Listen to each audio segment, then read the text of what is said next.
Hey folks, I'm Dennis Gantz, Wild Bout Hunting, and welcome to this week's segment. Well, it's the first day of summer, the heat is on, but we've also got deer season on the mind.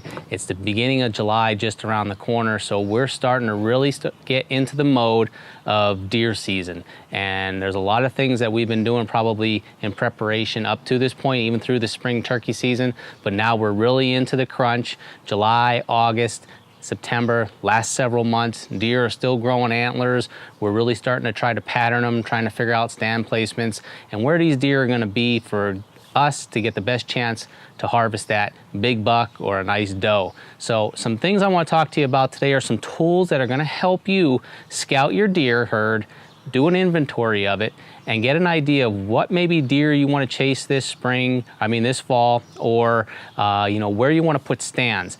And one thing we're always cautious with as hunters is scent control and how much scent we're laying down, especially in this off season. We don't want to educate animals.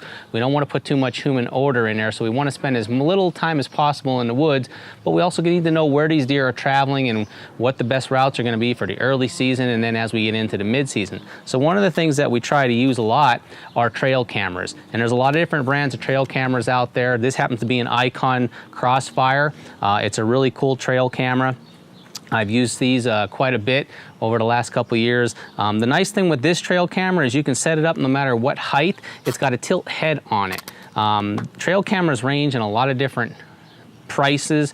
Find one that's within your budget, but you want to find something that's going to take pictures that are relatively fast, that no more than 2 second mark, and maybe in bursts, so in case that deer comes through, it goes like maybe 3 bursts at a time.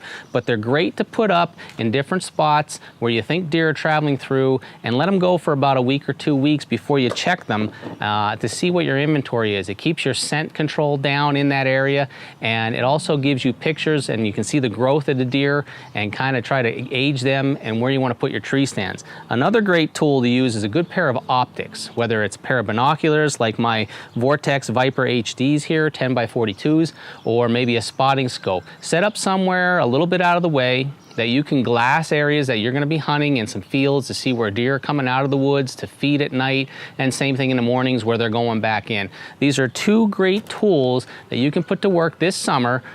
Eliminate the amount of odor you put into the woods, spend more time with the family, so when it's hunting season, they're not missing you maybe as much. If you have any questions on trail cameras or optics, email us at info@wildbouthunting.com. We'll see you next time somewhere in the hunting woods.